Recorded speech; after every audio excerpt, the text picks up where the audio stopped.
What's the deal with Theo Von? If you don't know, Theo Von is a comedian and a podcaster who's just been popping off. He's had everyone on, almost like the Joe Rogan from 2019 era. Like, out of nowhere, he's exploded. And I've heard people talk about him that have no clue or aren't into comedy. Normally, with a comedian podcast, it's like you talk about it if you're like into comedy. For like sure. normies definitely are like into Theo Von. Yeah, he's got this perfect balance of comedy, but he's also like oddly relatable, but also extremely unique. But also does a pretty good job of disarming his guests somehow. Part of his upbringing that I found super intriguing. So his dad was like 70 and his mom was in his 30s. So he has this joke that I've always thought was hilarious. He goes, my father was 70 years old when I was born. My mother was 32. Basically make me a product of loose skin and loose morals, if you look at it like that.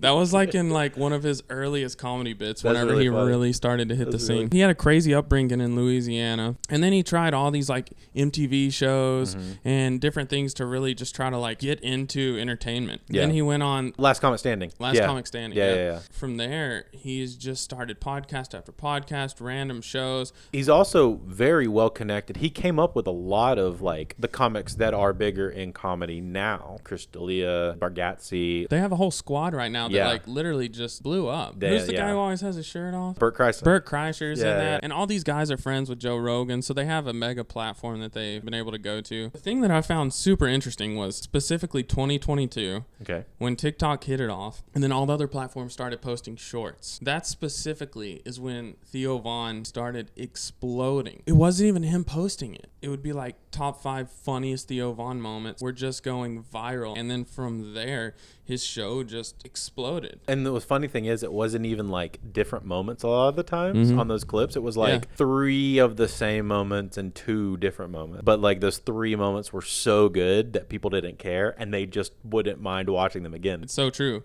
Like I'll see the same one over and over. Some of the funniest moments of those are generally more candid moments. Yeah. Like him being weird or like bringing the guest out of their comfort zone. Yeah, for sure. It's storytelling with shock factor, but the reason it works is because he's not trying to do shock factor. No, he's just being himself. He's just being himself. All this to say, it's not that Theo Von all of a sudden just changed. What happened was in 2022, it's that the opportunity just happened because of short form. I guess his people were just chronically online over the pandemic and then just started pushing his stuff an insane amount via TikTok. During all that time when people were stuck inside, people were craving authentic personalities. And one of the best places to find authentic personalities in 2022 was TikTok and then other short form And podcasting. content. Specifically podcasting clips from TikTok. Yes, exactly.